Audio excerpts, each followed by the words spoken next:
Apocalypse, I said, why you wanna show up now? Just when the heart of my life was getting good. I'll give you one more chance. Walk on out of the door, yeah. Get your ass to getting where the getting is good.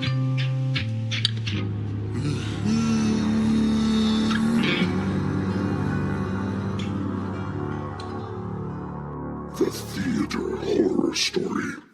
Good morrow, or good e'en, my Eumenidites, whichever it might be for you. This is Aaron Odom of Trident Theater, bringing you another theater horror story. It's late at night. My voice isn't warmed up. I'm not going to do the gravelly voice thing. You can hear that in the episode. I'll do it there. But not just that. This is my first episode back after taking a long break to get some major creative pursuits out of the way and to restock my bunker of creativity so I can get more and more shows out to you. Now, going forward, you'll notice a bit of a change. I'm going to put episodes out in seasons from now on, which means all 102 full-length episodes I've already done will be considered season 1 because why not? So, season 2 will kick off later this month, June 2025, and I'll be returning to releasing episodes every other Wednesday. But here's a little episode I recorded with my guest in episode 101 back in December 2024, Amusement Park Musicals, and the live in-person episode, which about 7 people got to see, is Cats Any Good? Seriously, go back and listen to those. Mary is so fun to talk to. And again, I just love doing these horror stories. Everybody has one, and they're always entertaining, if not completely nerve-wracking. So, without further ado, here's stand-up comedian and actor Mary Kennedy with her theater horror stories.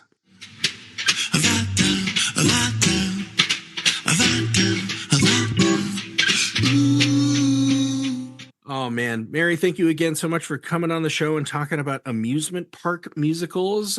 Guess if you haven't listened to that one yet, go back and listen to it. But man, I haven't done one of these in so long, Mary. I love these things. And I always like to try to ham up and try to do my best scary voice, and it never works, but I'm going to do it because it's fun. Welcome back. I can't wait to hear your theater horror story. That was so bad. God. Anyway, fun. I don't have a Vincent Price, you know? I hear you. Yeah. So, as you know, it was very good, by the way. As you know, I'm also a professional stand-up comic. And so, you know, I have road stories. I have 2 road stories I'm going to share with you, and then I'll go into my theater story. Yes, please. So the first one is I toured with this group called Mom's Night Out. And at any certain time on the tour, because it was about us having kids, one of us was pregnant. It always sort of, you know, ended that way. And it's 2 stories about that. And then I'll go into my theater story. All right. Okay. So Mom's Night Out, group of moms. Night out, one of them ends up pregnant. Yeah, well, or all of us, whatever. So the first one we did a tour basically sort of up the West Coast. Okay. And the first stop, what bookers like to do is they like to book us in more than one because that means more percentage for them. And it gives us, if we're going to take time off from our families, it gives us some whatever. Right. So some incentive, as it were. Yeah, incentive. So this first one was on a Native American reservation, which is always super cool. Yeah. So we drive into our hotel. We all get ready. We're all sharing because we're women and, you know, whatever. We only had 2 rooms. There was 3 of us. Fine. I don't care. I'm fine to share. And so we get to the casino and there's a sign outside that says Motley Crue. Okay. Now, I'm a huge fan of Motley Crue, so I'm excited that Motley Crue, and I'm excited also for my own career. I go, oh, Mom's Night Out is performing at the same place that Motley Crue is going to perform. So great, this is great. So you have to check in with the events person and the booker. When you're on the road, you have a manager that gives you the gigs, and then you check in with whoever's on the road. So the person talks to us. Now, just so you know the demographic, it's a lot like me. it's sort of a white East Coast girl or a white woman from Chicago or a white woman from New York. Like we're okay. moms. Mm-hmm. We're moms and two of us at the same time are pregnant. So we are not what you call edgy or what, like we are dressed in maternity clothes. Like we are, like one of us is probably due soon, like whatever. So Lots we of go, muumuus and elastic waistbands. yeah, exactly. Okay, We're not looking, we didn't have the hip Target section that sometimes I sneak into to this day because their jeans stretch. I'm just saying, we didn't have. So I was like, okay. So the booker says to us, well, we want to let you know you guys are opening for Motley Crue. Oh my God. I go, what? I go, who? What? I go, you're looking at us? Like what? I'm in gingham pants with a stretchy waist. What are you doing? Like I'm sitting here like, she goes, yeah, you guys are and we're going to put you on headset. So we look like Janet Jackson. Okay. I'm not kidding you. I am like, are you kidding me? Fine. Oh my God. So I'm always the opener. Okay. We have another woman that features and then another woman that headlines. Okay. So I'm supposed to open up. So the show is good for my two colleagues, right? So we look in this and it's a huge, like there's a huge bar in the back because it's a casino. It's a huge sort of mosh pit. Like they don't even have tables because it's Motley Crue fans.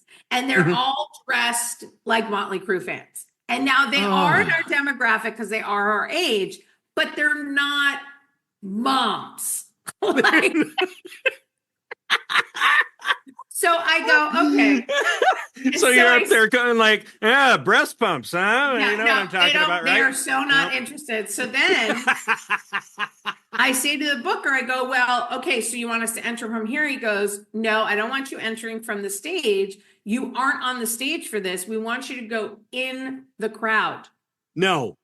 Nope. Yes. So now I'm Sally Jesse Raphael and Phil Donahue, God rest his soul, in a crowd of Motley Crue fans. And I am, are you kidding? So anyway, so I do my thing. It is like I'm getting some chuckles, but it's crickets. Like usually our show is sold out. Moms come from all over. It was great. Like it was our demographic, not this time. Oh my God. So then the second girl comes up. She does the best she can. God bless her.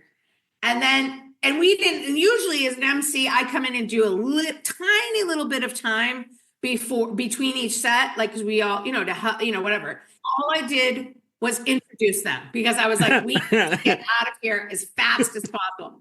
So then the headliner's up and she's doing her thing, still really difficult because all they want to see is Motley Crue. Right. And who comes in the middle of her set? But the star of Motley Crue, is it Vince Neil? Is that his name? The lead singer? The lead singer. Yeah, Vince Neil. Yeah. I'm like, it could be Nikki Sixx. It could be Tommy Lee. Who is it? With a bandana, his blonde locks speaking through, and in the back watching us and laughing. So God bless. But the fans, you can watch them, and I'm standing there trying to like make sure we're all going to be safe. The fans turn in unison and start walking towards him. Yep. We're lost. Crickets. And the booker says to me, she's got to keep going. She's on contract for this amount of time. I go, you've got 15 minutes. That's what we were. Oh my God. And so she just did her best. And then, so we all get off the stage. We were invited to stay and watch him. And I was like, we were licking our wounds so badly. So I get on the phone with our booker or our manager at the time. And I go, what part of Mom's Night Out says to you openers for Motley Crue? And they said, well, we don't really have control over who you're opening. I go, and I said, know the room. Like, that's what you teach us. Know the room. And needless to say, after that gig, we weren't with them anymore. But no. But it wasn't our fault. No. But, yeah. So anyway, so that's my first one. My second one with us So again, I'm like the manager on the road. We are in the Finger Lakes. We're in the Finger Lakes. It's a blizzard. We are we're doing a mom's night out, sold out at a steak place. Now, again, 2 people, and I seem to be pregnant for a long time. Like I was always pregnant on these gigs, but whatever. I'm pregnant, and the middle act is pregnant. 24-month pregnancies. Yeah. Okay. It's a steakhouse. They say to us, order from the menu. You're here for a while, whatever. So being the pregnant lady that I am and need protein, I order steak. I order steak for me. I order steak for my middle. Both the pregnant ladies order steak. And our headliner is not pregnant, and she orders, I don't know what she ordered, but she ordered whatever. We go up, we kill. There's a person there doing a review for us. It's filled to the rafters, sold out, amazing, great show. We all get off. We do you do the meet and greet, you say hi, whatever. Then it's time for us to get paid. Oh boy. Oh no. Oh no. I see. Oh God. No. So anyway, at this point, I'm probably 5 months pregnant. I go in. But it is our group. There was no Vince Neil at this one. So I go in to the owner of this place's office, and he's this big Italian guy. Listen, I'm married into the Italian family. Fine. Okay. He goes, I thought used girls were good. I really did. I wish I could pay used girls more money. And he goes into his safe. Okay. Now, my mom had a band when I was growing up, so I was her manager, and I would see stuff like this, mind you, because it was the East Coast of Boston. But so I didn't know that would help me here. So he goes, he's doing it. It's like out of a mafia. He's doing the safe, He goes, I want to pay you used girls more, so we're gonna have to have you back. He opens the thing, and there is a bunch of cash, like a huge, I would say, huge, I don't know, maybe 4 inches high of cash. And there is a gun right on top of it. And I go, oh my God. And in my head, I go, I am going to die. I'm going to die. I'm going to be in the Finger Lakes. Right. And so then I was like petrified. So then he puts the gun to the side. He pulls out the cash, and he starts licking his fingers, which I hate. I hate licking his fingers and counting out the bills one by one. It's taking forever. And I go, I'm dead. This is a Sopranos episode. I'm dead. Then his brother, who was high on God knows what, is the pastry chef for his Italian steakhouse, comes in, he goes, would you like a Napoleon? I'm like, I want to not die. And so he finally gives me the hard cash. And he goes, thank you for a great performance, used girls. Safe trip back. And I ran out of there as fast as possible, grabbed the girls, and said, and as I'm leaving the room, he goes, by the way, in the future, I don't want used girls thinking you can order the steak, because the steak is only for the paying customers. And I was like, he goes, comics get pasta only. Remember that. And I was like, what? And I waited till we got to the car, and I was breathing. I go, girls, here's your money. And I counted it out, and I said, and they go, well, what do they think? Do they want us back? I go, they want us back. I go, but we're never going back, because. Oh my God. And then we drove back. And so those are my 2 road stories. Thank you to Mom's Night Out. God. I totally expected, I wanted to pay you more, but you ate the steak, so now you got to wear cement shoes. Well, that was my fear. I was like, because whatever. But the fact that he said it on the way out, I was like, phew. So anyway, so there was that.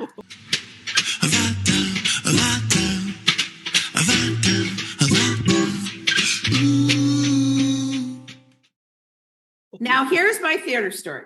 Okay. It's very sweet. It's sort of sweet, not so sweet. But so my mother had a band after my parents got divorced. But before my parents got divorced, and a lot of that's based on Midlife Mid-Swing, my one-person show. Yeah. Right. My father was an insurance salesman, businessman. He didn't understand the piano, right? He didn't get it. So my mom would play guitar, and she played guitar for the folk group, right, at our church. Mhm. So one day she's playing guitar up in my room that overlooked, like we lived in an apartment, overlooked Salem Harbor, and she's playing guitar, and she goes, tomorrow I'm taking you to an audition. Okay. And I said, really? And she goes, yeah, the church is doing their annual Christmas show. Oh, And yeah, like the Christmas pageant or something. Yeah, but it was like a show too, right? So, Mhm. all right, fine. So my mom she sneaks me out because my father could not know that I was auditioning. And this was like my first brush with theater. So we go into the gym of the church, and there's all these, because I come from Marblehead, Massachusetts, which has 2 professional theater companies there, Mugford Street Players and Marblehead Little Theater. I've done my show with Marblehead Little Theater, totally professional. And then right sort of 3 towns over, we have North Shore Music Theater. So, and then the Boston College, Emerson College, I went to Emerson College, plus a great theater district. Yeah. So we're there, and there's auditions being done by like this transplant from New York. Like, and it's like a waiting for Guffman, like a total waiting for Guffman. So, and I am like, and this person, it's like, we are auditioning for fame. I'm not kidding. So my little 5-year-old self, and at that point, I was a bigger sized kid. Mm-hmm. So we get up there, and it's literally, the script is the birth of Jesus, right? It's not, there's nothing we're creating. It's nothing, but this director decided to put the birth of Jesus into the story of Hansel and Gretel. What? Okay. The baby is born in an oven. What? So that's the thing. It was like Hansel and Gretel meet Jesus or something ridiculous. I don't know. What? So anyway, so I've got my game face on because my mother's a performer. I know my lines. I'm actually auditioning for the role of Mary because my name's Mary. I'm auditioning for the role of Mary, and I'm a larger sized kid, and Mary is pregnant. So it's pregnant. It's great. Like, I don't see, I'm a shoo-in for the role of Mary. So I go in, I do my lines of Mary, whatever. I think I did a great job. And then the director has callbacks the same day because it was like on a Saturday. So I get called back at 5. I go, oh, you know what? Here's Mary. We're doing it. And so I get called back. And then she says to me, she goes, I want you to look at another script. And I was an early reader. So like I could look at scripts. She wants me to look at another script. And I am now reading for The Fat Angel and Hansel and Gretel. And these are the angels that are like pillars by the house. The gingerbread house. Fine. Okay. You're going to love this. I wrote a part just for you. I wish you girls. Anyway. I wish you girls. So I'm sitting there, and 5-year-old Mary knows this is bullshit. So I go, fine. So I audition. Whatever. So I do my thing. I leave. My mother is very proud of herself that Mary auditioned, whatever. Yeah. So next week, Sunday at Mass, this is a Saturday. A week later, Sunday after Mass, we have our coffee and or whatever. The cast list is up. Oh. So I go with my mom, and my mom and I are hoping for Mary because it makes sense. Right. So we go down and we look at the list. Plump Angel, Mary Kennedy. Plump Angel. Oh, Plump Angel, because God forbid. So, but still fat. So I was the fat angel in Hansel and Gretel meets Jesus. Well, so we did the stage production, right? Uh-huh. We did that. And we were literally like guards in front of Hansel and Gretel, in front of the house for the grandmother. Like we were guards. I said a few things. Like it was definitely a supporting role. So then we did a version of it for Christmas Day with Joseph and Mary and all that. Yeah. I'm dressed as the fat angel. Let's be fair. Plump Angel. Plump Angel. And we are all at the altar. Okay. All the Hansel and Gretel cast and the Mary and Joseph cast, the 3 wise men. I mean, it was like the weirdest cast you'd ever see, and some real animals. Like somebody had a dog that they dressed as goat, and then there was like a fake chicken, and like, whatever. So we did the story, and every time they mentioned Mary, because I was still pissed, every time they mentioned Mary in the scripture, I said, "That's me." So I totally upstaged Mary because I was so angry. And we had hair and makeup, and the hair and makeup people put so much makeup on us, we looked unrecognizable. So that was my bad theater story. I thought I would share it because the holidays are coming up. Plump Angel, Mary, right here. So that was my first role. God, it's so funny. So Waiting for Guffman meets Hansel and Gretel, and I can just that. Oh, the conceptualizing of that.